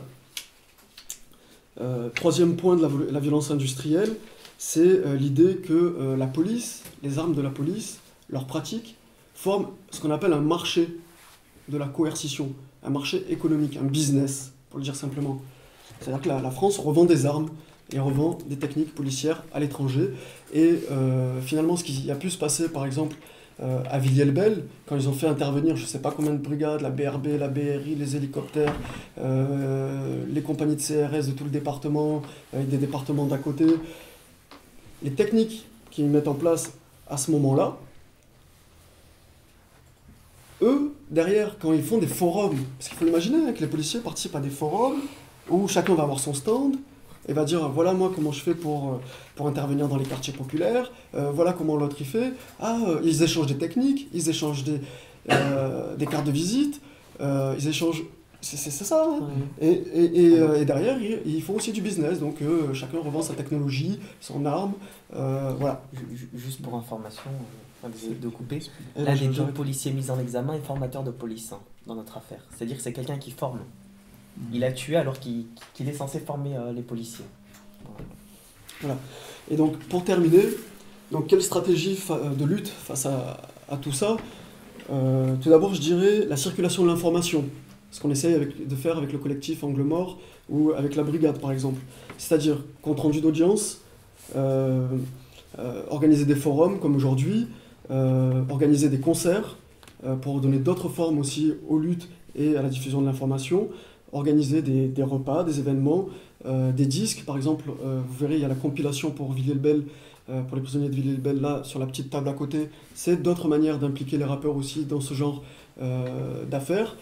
Des reportages, des documentaires, tout est bon à prendre. Je dirais, à partir du moment où vous voulez faire circuler l'information, utilisez vos compétences. Vous êtes graphiste, voilà, chacun on a des compétences. Il faut qu'on utilise nos compétences au service de la cause. Construire un réseau de familles et de militants avec les comités vérité-justice aussi à chaque fois qu'ils se forment. Donc construire ce réseau, construire un réseau d'avocats qui seraient prêts à intervenir pour soutenir, pour mener la bataille judiciaire. On ne le dit pas assez, ils sont hyper rares à s'impliquer véritablement dans ce genre d'affaires. Avoir une liste de revendications claires sur laquelle on se mettrait d'accord aussi, c'est-à-dire l'égalité de traitement entre citoyens et policiers, l'interdiction de certaines techniques d'interpellation, pliage, clé d'étranglement, réclamer le désarmement de la police, donc, discuter autour de ces questions-là, finalement mettre fin à ce qu'on appelle le permis de tuer. Voilà. Et je ne dis pas ça par hasard, c'est le titre, dans le travail d'information qu'on essaie de faire, d'un livre qui sortira au mois de juin, où vous retrouverez des entretiens qu'on a conduits avec Farid notamment et qu'on va organiser avec Amal après son procès. Et vous trouverez aussi d'autres affaires bien expliquées dans ce livre, avec l'intervention aussi, la participation donc, de la brigade et du Parti des Indigènes, où on essaye justement de mêler entretien vécu avec analyse politique voilà, pour diffuser l'information et voir ensemble comment on pourrait monter des stratégies de lutte qui finalement conduisent à plus de mobilisation. Parce qu'aujourd'hui on est 50, mais finalement je pense que le jour où on arrivera à les faire reculer, c'est quand on sera 1 million dans la rue. Voilà.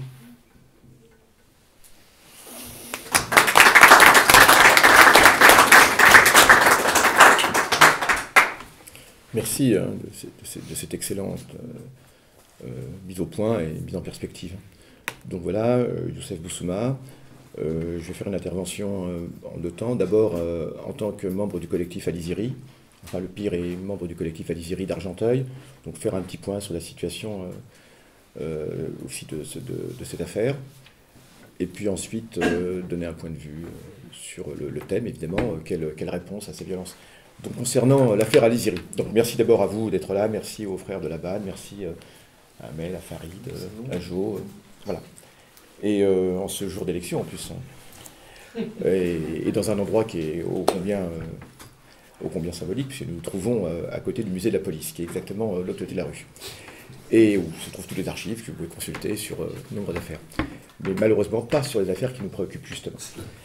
Parce que j'ai eu l'occasion d'y aller. Donc, cela étant dit, très sérieusement, donc l'affaire Aliziri, donc une affaire terrible aussi, qui vient de connaître une péripétie intéressante et tout à fait positive, puisque vous le savez, il y a peu de temps, eh bien, il y a en fait pas longtemps, le 18 février dernier, la chambre criminelle de la Cour de cassation a annulé un non-lieu qui avait été délivré dans l'affaire. Je rappelle succinctement donc l'affaire, hein, donc en 2009, Aliziri, un retraité tout à fait tranquille d'Argenteuil, connu du quartier, je suis de ce quartier en fait, donc je peux en dire un mot, connu un petit peu de tout le monde, hein, et tout à fait tranquille, qui était retraité, qui venait de partir au pays, et qui comptait marier son fils d'ailleurs, peu de temps après, revient à Argenteuil, et puis à la suite d'une banale infraction au code de la route, il était avec un ami en voiture, ils se font interpeller par la police, alors son ami, Areski Kerfali, un peu plus jeune que lui, mais enfin bon, deux personnes tout à fait tranquilles, se font interpeller violemment, comme les policiers savent le faire, souvent avec toute l'élégance qu'on leur connaît. Et donc du coup, ça se passe très très mal, et les deux sont arrêtés, y compris d'ailleurs le passager, ce qui en plus est tout à fait illégal, pour uniquement cette infraction. Toujours est-il qu'ensuite les deux personnes se retrouvent dans le quart de police.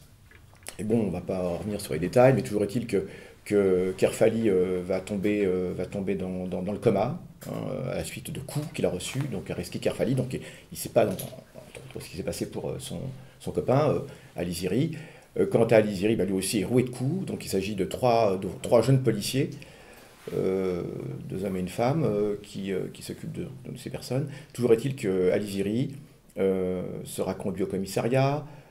Kerfali n'est toujours pas au courant de ce qui se passe, il est à moitié dans le coma, lui aussi est amené au commissariat, et toujours est-il que Aliziri, 2 jours après, est amené, ou le lendemain, vu son état catastrophique, son état de santé catastrophique, est amené à l'hôpital d'Argenteuil, et mis sur une civière comme ça, abandonné par les policiers sur une civière, qui s'en vont. Et c'est uniquement parce qu'un médecin passe par là, et qu'il voit le corps, qu'il dit « mais attends, il est en train de mourir, cette personne-là », qu'il alerte un petit peu les autres médecins, et toujours est-il qu'on se préoccupe du corps qui effectivement est en train de mourir, et même meurt carrément. Aliziri est mort comme ça sur une civière, 69 ans, à la suite de toute évidence de coups reçus dans le quart. Bon, ça a été extrêmement long, puisque dans un premier temps, des choses habituelles, on a commencé à sortir que Aliziri avait très certainement un problème cardiaque. On a même dit au départ qu'il avait une hypertrophie cardiaque, et que ce serait la cause de sa mort. Donc ça a été extrêmement difficile. Les autorités voulaient faire très vite pour enterrer l'affaire, et enterrer donc Aliziri par la même occasion. Et c'est vrai que la famille et les amis de la famille ont très très bien réagi. Ils se sont posés absolument à l'inhumation immédiate, et en plus, vu notre religion, donc on voit que ça posait quand même des problèmes. Malgré tout, ils ont tenu bon, hein, Donc de façon à ce que comment est-ce que l'affaire soit tirée au clair. Ça a duré quand même pas mal de temps, il y a eu un bras de fer, bon, je résume, il y a un comité qui s'est tout de suite constitué, et comme on a affaire à une communauté qui est assez organisée, hein, originaire de son village d'Algérie, où les gens se connaissent, s'entraident, etc.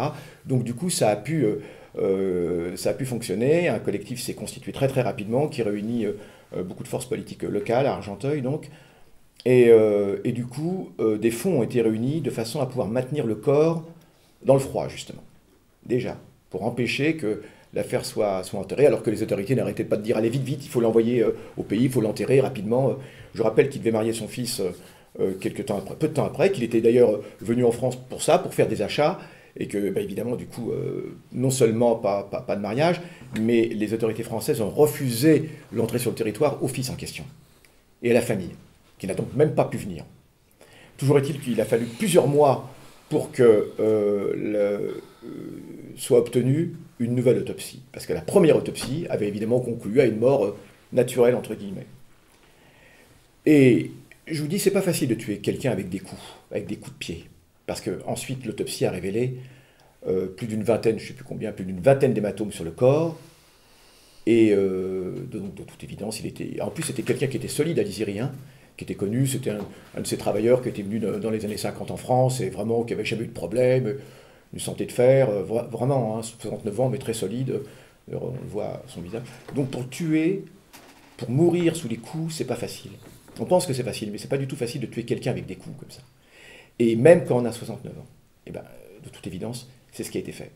Et donc, je passe les détails, toujours est-il que finalement une procédure... Alors on est toujours dans cette histoire de connivence dont parlait Joe tout à l'heure. Ça se passe entre Argenteuil, Versailles, etc., où tout le monde se connaît.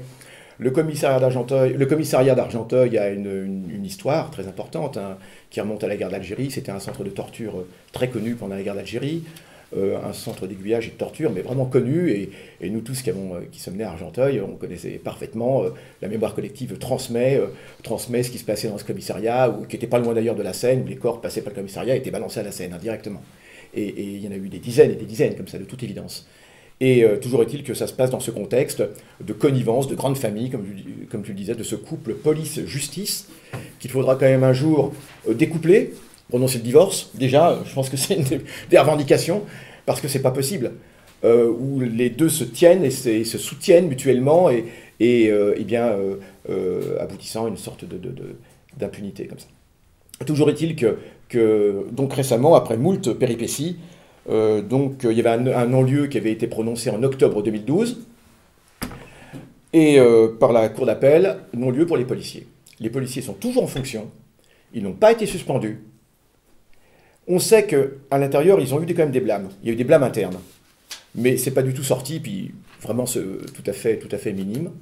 Toujours est-il qu'ils sont toujours en fonction, c'est important de le dire, dans ce commissariat. Il y a eu plusieurs manifestations, il y a une mobilisation quand même de la population qui a été assez importante. C'est un collectif qui tient bon quand même depuis 5 ans maintenant, et qui, je vous le dis, réunit quand même, et ça c'est quand même quelque chose de positif, toutes les forces politiques locales, y compris le Parti socialiste local n'a pas pu s'opposer à cela, et bon, c'est une municipalité socialiste. Toujours est-il que ce non-lieu, devant la mobilisation, devant les mois, la chambre criminelle de la Cour de cassation, eh bien, le 18 février dernier, donc récemment, il y a un mois, eh bien, a cassé ce non-lieu. Donc l'affaire doit être rejugée, ça va être dépaysé, et le dépaysement, c'est aussi, à mon avis, une revendication qu'on doit mettre en avant. Donc le découplage comme en police-justice, le dépaysement, parce qu'on ne peut pas avoir sinon de découplage réel s'il n'y a pas un dépaysement. Alors là, ça va se passer à Rennes, en Bretagne, pour vraiment briser cette connivence, qu'il y a et qui assure cette espèce d'impunité. Et donc ça va se passer à Rennes. 3 possibilités. Première possibilité, eh bien, la Cour de Rennes confirme le non-lieu pour les policiers, ce qui serait évidemment catastrophique, confirme le non-lieu pour les policiers, parce que je le dis, la mort à la suite des coups a été démontrée, sauf que c'est contre X. Alors à mon avis, il devait y avoir quelqu'un d'autre que les 3 policiers dans le car, une sorte d'ange exterminateur qui est venu, et c'est lui qui a tué Aliziri pour faire porter la responsabilité sur ces pauvres policiers qui vraiment n'y sont absolument pour rien. Bon. Toujours est-il que, donc, contre X, alors on ne sait pas encore qu'est-ce qu'on va mettre à la place du X, bon, je ne sais pas, 30 ans de suspension, bip, bip, bip, et donc il est mort sous les coups. soit, effectivement, c'est confirmé, donc le non-lieu pour les policiers, soit, au lieu de cela, il y a un nouveau procès, soit il y a un nouveau procès qui est fait, et soit, effectivement, soit rien du tout, soit, effectivement, eh bien, l'affaire est classée. Donc, toujours est-il qu'on pense qu'il est fort probable qu'il y ait un nouveau procès. Il n'y aura évidemment pas de condamnation des policiers, enfin ce serait inespéré, mais enfin bon, il y aura au moins le nouveau procès donne la possibilité que de nouveaux éléments soient apportés, et là il y a quand même des éléments nouveaux. Il y a un faisceau de présomption, et je ne pense pas qu'on pourra cette fois-ci, enfin tout dépendra de la mobilisation, parce que c'est aussi un autre aspect, c'est la mobilisation qui peut faire pencher la balance en général. Alors ce qui se passe, c'est que on ne sait pas encore à quelle date cela aura lieu, mais bon, c'est le collectif Al-Iziri est tout mobilisé par rapport à cela. Donc c'est un peu cette affaire Al-Iziri qui est un petit peu emblématique, et rappelons également qu'Areski Kerfali, l'ami, est inculpé, lui bien sûr. Il est inculpé de rébellion à agent, comme il se doit. Alors non seulement il a été complètement traumatisé, puis n'oublions pas quand même que lui aussi a reçu les coups, hein, et que lui aussi aurait pu y rester. Mais en plus de cela, il est poursuivi.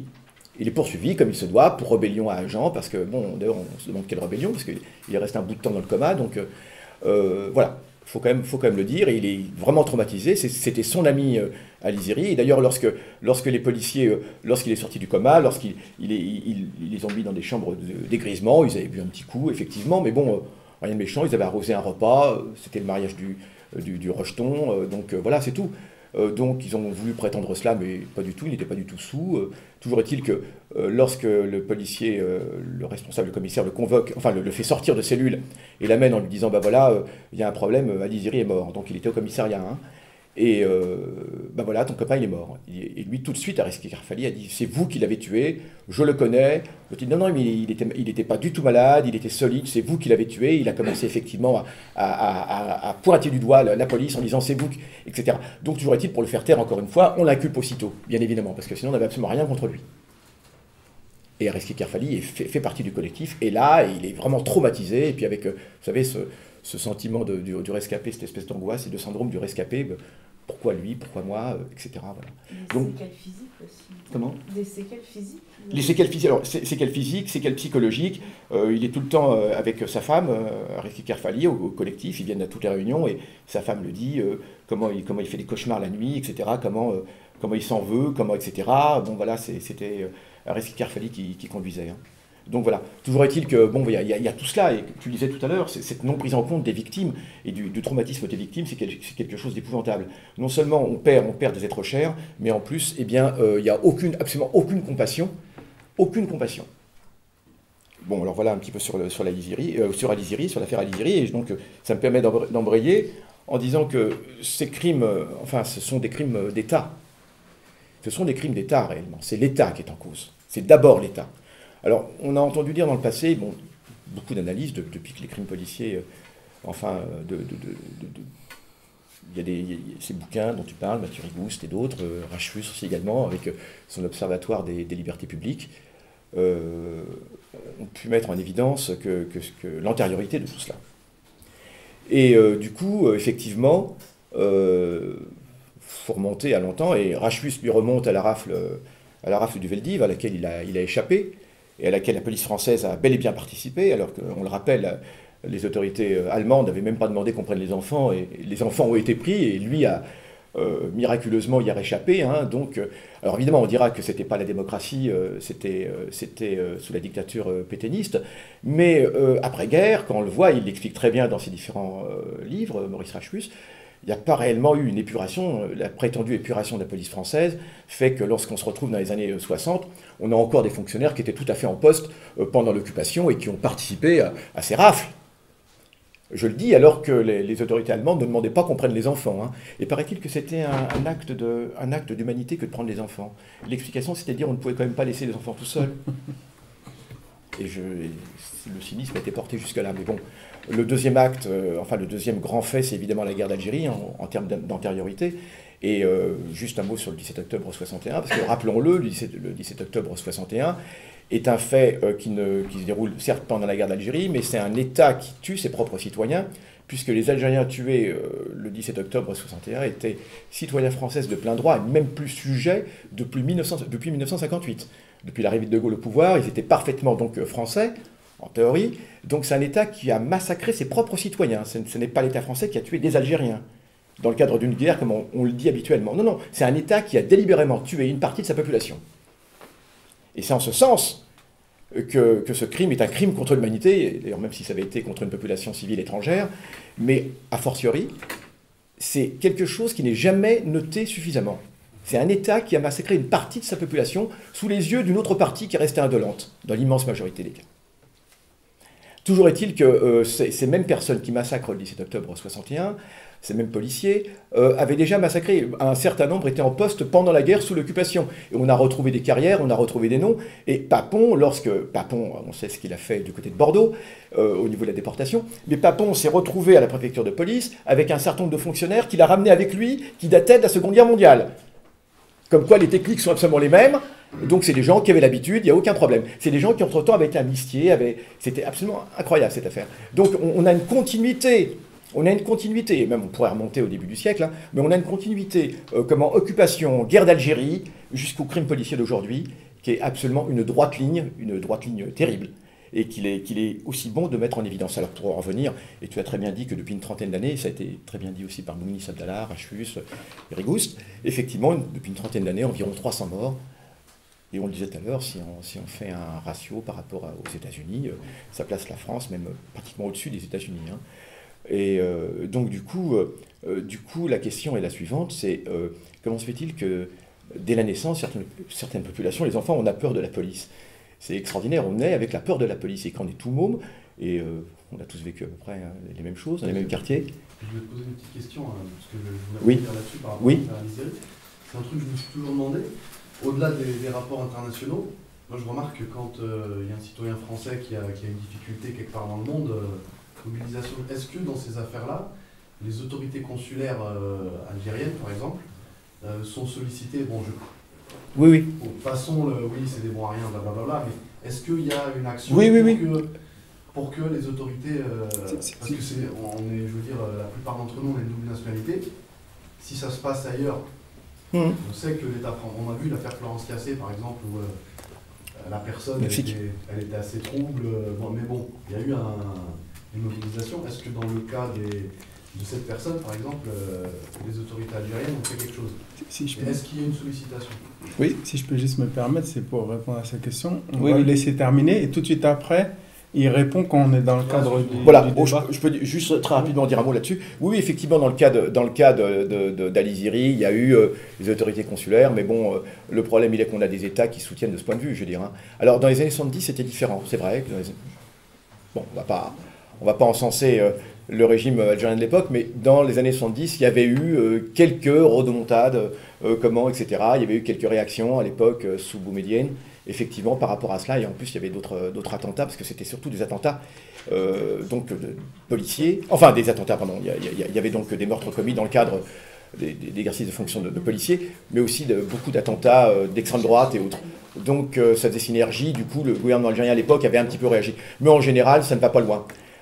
En général, les protestations consulaires ne vont vraiment pas loin de la part de n'importe quel gouvernement du Maghreb. Voilà, même quand il s'agit de ressortissants qui sont considérés comme étant des citoyens. D'accord ? Donc voilà. Donc du coup, ce qu'on peut dire, eh bien, c'est qu'effectivement, il y a une antériorité de ces affaires, que ces violences policières, d'abord, ce ne sont pas uniquement des morts, mais ce sont aussi des violences, comme tu le disais tout à l'heure. Il y a aussi beaucoup de gens qui ont réchappé à cela, il y a des rescapés, mais c'est quand même quelque chose d'important, et qu'on ne peut pas passer sous silence. D'autre part, il s'agit réellement de pratiques d'État. Donc c'est l'État qui est en cause. Le but pour moi n'est pas de dédouaner la police, hein, mais ce que je veux dire, c'est que c'est l'État qui permet cela. Il y a un conditionnement qui existe, Et on le voit bien d'ailleurs dans d'autres pays. Pourquoi en France ça se passe comme ça et pourquoi ça ne se passe pas forcément? Je ne dis pas qu'ailleurs la police est forcément meilleure dans certains pays, mais on voit bien qu'il y a un conditionnement.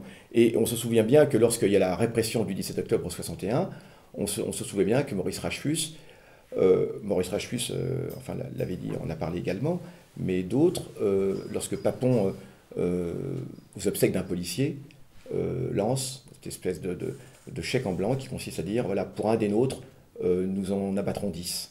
Pour un des nôtres qui tombera, il parlait d'un des policiers, tué éventuellement par le FLN, nous en abattrons 10. Et ça a été exactement compris comme un permis de tuer par les policiers du 17 octobre. Et bien là, on a cette espèce d'injonction, de permission en message codé qui est donné par l'État en permanence. Sous Sarkozy, on se souvient de certaines déclarations de Sarkozy, hein, comment sur les voyous, sur les racailles, sur tout cela. Et bien tout cela, c'est entendu comme des messages subliminaux, et bien donnant la possibilité à la police effectivement d'agir et dans une relative impunité. Et c'est cela qui est absolument, c'est ça qui est grave. C'est ça qui est grave, c'est que c'est l'État qui est en cause. Ce sont réellement des crimes d'État. Les crimes policiers sont des crimes d'État. Oui, je t'en prie. Et quand on entend Sarkozy dire la police et la justice, donc un ex-président qui dit que la police et la justice ne font pas leur travail correctement et qu'il pourrait y avoir une complicité entre cette police et cette justice. Donc c'est quand même aberrant de l'entendre de la part d'un ex-président. Il a demandé si la police était au-dessus des lois. Ah. Il a demandé s'il Oui, c'est des lois. C'est l'Église qui se moque de la charrue. Ouais. Et pour revenir à ce que... simplement avant que ça revienne, mais en fait, ce qu'il a dit, c'est vraiment très très très très fort. Hein. Mais c'est lorsqu'on est... on a beau le dire comme ça, mais lorsqu'on le vit, on se rend compte vraiment de la puissance lorsqu'il dit simplement qu'il y a des messages codés. Et c'est pour ça que moi j'avais réagi avec autant de force en fait là-dessus.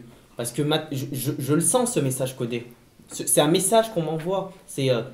Lorsqu'ils communiquent, c'est pour ça que lorsqu'ils communiquent, ils savent quel mot utiliser. Ils le savent, c'est des professionnels, nous on n'est pas des professionnels. Mais eux, ils savent, ils ont une expérience. Et lorsque le livre de Mathieu Rigous, il le dit bien sur Pasqua, à un moment, il communique. Une semaine après, il n'y a que des morts. Il y a je sais pas, je crois, il y a une dizaine de morts, c'est ça? Une fois que Pasqua communique, il y a une dizaine de morts. C'est un message. Et c'est pour ça, quand je vous disais aussi, mais après, je vais continuer, mais les gens, il faut leur dire ce qu'ils doivent penser parfois. C'est bête à dire, mais les gens, vous leur dites la police tue, ils vont dire la police tue. Les gens, vous leur dites il faut tuer des Arabes, ils vont tuer des Arabes. Mais socialement, ils vont réagir vraiment de cette manière-là. Et ça, on ne s'en rend pas compte, quoi. Que les gens réagissent de cette manière-là. Et c'est pour ça aussi que c'est un truc d'État.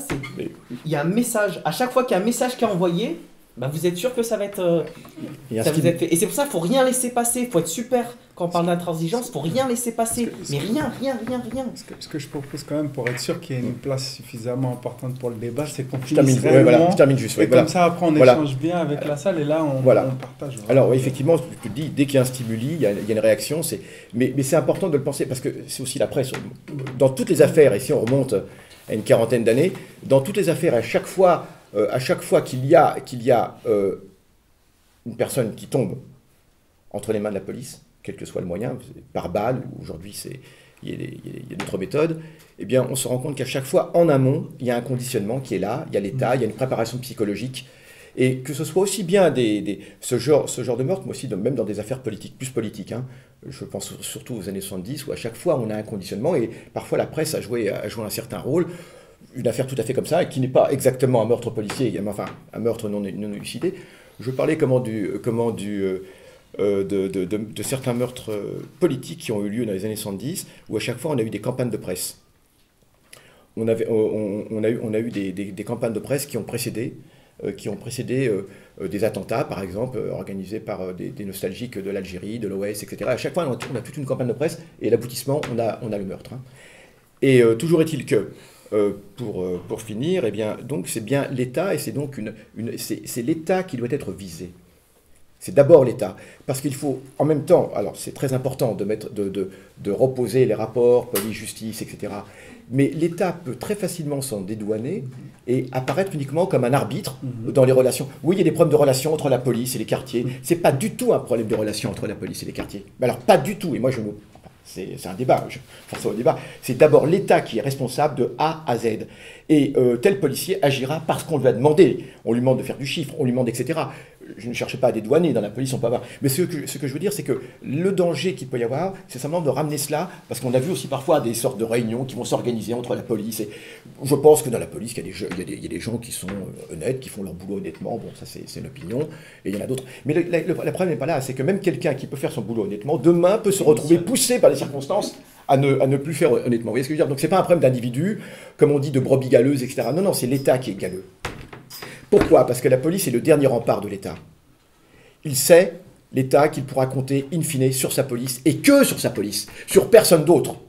Le monopole de la violence, selon la définition de l'État, eh bien, n'est plus un monopole, ça devient un moyen de gouvernance. C'est la gestion sécuritaire de toutes ces populations. Mais ce n'est pas uniquement des crimes... Voilà, en même temps, ce n'est pas uniquement des crimes sécuritaires. C'est la façon qu'on a de faire peur aux autres également, et de tenir toute une population sous bride.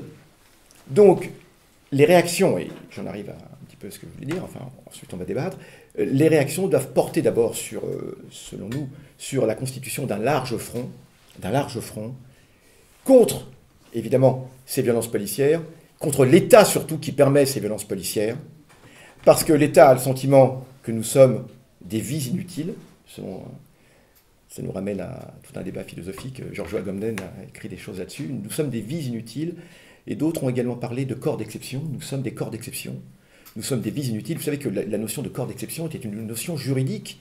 Ce n'est pas quelque chose qu'on a inventé comme cela, pour épater. Dans le code colonial, il y avait la notion de corps d'exception. Et l'indigène était un corps d'exception. Choses qui ont été écrites par différentes personnes, entre autres Sidi Mohamed Barkat, là-dessus. Mais c'est vrai, nous sommes donc des corps d'exception. Et un corps d'exception, on peut lui appliquer n'importe quel traitement. Vous savez que dans le code colonial, il y avait par exemple le délit de regard, comment on disait, de regard arrogant. Et c'était puni par la loi. Hein. L'indigène n'avait pas le droit d'avoir un regard arrogant. Donc le regard même. Et donc je pense que demain on pourra aboutir tout à fait à cela dans nos législations. Le policier pourra très bien dire, je vais tirer dessus parce qu'il avait vraiment un regard très arrogant. Vraiment, il était en train de me dévorer du visage, quoi. Selon l'expression. Hein. J'ai cru qu'il allait me manger. Ah oui, exactement. J'ai cru qu'il allait me manger. Et voilà, non mais c'est vrai, on en rigole, mais c'est vraiment cela. C'est-à-dire qu'on arrive, la législation peut encore s'enrichir aujourd'hui de nouveaux délits. Parce qu'on peut tout nous appliquer. Et c'est parce qu'on peut tout nous appliquer que l'État fait ce qu'il veut avec nous. Donc le problème n'est pas uniquement la police. Alors c'est la police, c'est la justice, ça pourrait être d'autres institutions donc, de ce régime. Et je pense qu'il est important de le dire. Et c'est là, en s'en prenant, alors principalement, alors on disait c'était des jeunes. Aliziri n'est pas un jeune précisément, parce que là on est dans la catégorie des retraités. Donc on peut prendre un retraité comme cela, donc il n'est pas un jeune, qu'il n'a pas le profil. On peut le rouer de coups jusqu'à le tuer et qu'il n'y a pas plus de réaction que ça. Il n'y a pas plus de réaction que ça. Parce que Aliziri a une vie qui ne sert à rien, du point de vue de l'État. Et ça, c'est quelque chose de terrible. Alors, on l'a vu avec ces retraités l'autre jour, qui a échappé, il aurait pu également y passer, mais c'est sûr que souvent, les Noirs, les Arabes, ils passent parce que déjà, d'ores et déjà, leur situation de colonisés, d'éternels colonisés, fait que de toute façon, eh bien, personne n'ira protester contre ces morts. Personne n'ira protester. Et c'était extrêmement dur pour Aliziri. Et si Aliziri, l'affaire a pu être un petit peu médiatisée, c'est parce qu'il s'est trouvé des journalistes un petit peu complaisants, qui effectivement à la télévision, puis je crois qu'il y en a même qui étaient de sa région, à Aliziri, qui effectivement, mais sinon l'affaire ne serait même pas connue aujourd'hui. Voilà un petit peu ce qu'on pourrait dire. Donc, constitution d'un large front, il n'y a que là-dessus, donc forcer, alors on est en jour d'élection, mais forcer les partis à prendre position là-dessus, ce n'est pas une histoire de relations difficiles entre la police et la jeunesse, comme on dit habituellement, ouais, vous savez, non, pas du tout. C'est l'État qui, de façon délibérée, eh bien, donne en pâture une partie de sa population à une autre, en réalité, qui est dotée effectivement de moyens mortels. Et c'est cela qui est inouï, qui ne s'est jamais vu, parce que la police doit être au service d'une population. On ne peut pas imaginer, c'est vrai, dans n'importe quel type de société, on ne peut pas imaginer une société sans police malgré tout, ne serait-ce que pour régler la circulation. Bon, voilà, il y a un code de la route. Et donc ce qui est inouï, c'est qu'on est obligé maintenant de subir cela, La police est nécessaire, mais en même temps, cette police, eh bien, elle a tous les droits. Et je veux dire, il faut absolument sortir de ce cercle vicieux. Merci.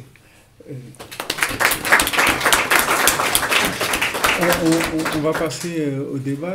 Juste une info technique que j'ai oublié de préciser au début, c'est que c'est pas indiqué sur la communication qu'on a faite, mais il y a une petite erreur, donc on n'en tiendra pas à rigueur à ceux qui peuvent pas, mais la salle, on la paye. Ceux qui peuvent participer à hauteur de 2 €. Dorénavant, ce sera 2 €. Ceux qui ne peuvent pas, pas grave, mais à la sortie, on organisera ça et acheter éventuellement, si vous voulez, des livres, etc.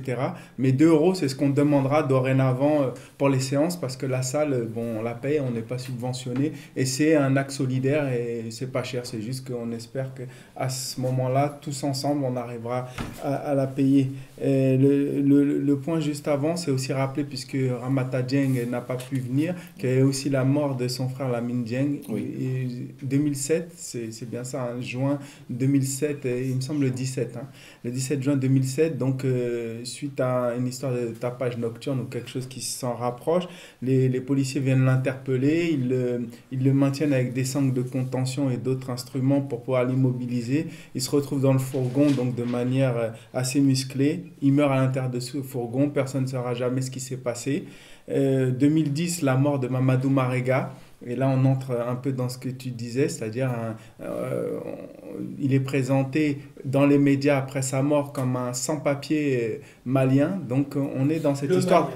Oui, mais sans-papier surtout, on insiste beaucoup là-dedans, dans cette histoire de vie inutile. C'est-à-dire, c'est vous montrer comment on est conditionné pour ne pas s'intéresser à quelque chose qui finalement n'a pas d'importance, puisqu'on ne s'en rend pas compte, mais il y a toute une sémantique qui va derrière ça s'enclenche automatiquement. Et c'est là où je dis qu'on est en partie responsable de cette... Parce qu'on parle des autres, on parle de l'État, etc. Mais quand je dis responsable, c'est à notre corps défendant, parce qu'on intègre ces images. Je donne un exemple qui nous est arrivé. On est donc une majorité de Noirs, on va dire, même si au premier rang, ça a été remarqué par France 2 avec des officiels blancs. Mais commémoration de l'abolition de l'esclavage, on est expulsés. Ouais. Même les gens donc, qui viennent manifester contre cette injustice qui a été faite aux Noirs et reconnue par l'histoire, se disent automatiquement que si la police nous expulse, c'est que quelque part, on a dû faire quelque chose. Et on le comprend. C'est dire que nous-mêmes, quand on voit les contrôles d'identité, vous savez très bien que vous passez, automatiquement, on est tenté de se dire, s'il l'arrête, parce que quelque part, le programme a bien été fait. Et c'est tout ça qu'il va falloir qu'on interroge. Je ne serai pas beaucoup plus long. Mamadou Marega, donc mort... vraiment quelqu'un voilà, sans problème. Et combien même, il y a des lois pour la justice est applicable à tous. Et cet homme meurt après plus de 15 coups de taser, des vomissements. Il se retrouve dans l'ascenseur aussi avec des sangles de contention et des choses pour le comprimer. Il ressort de cet ascenseur, il est mort.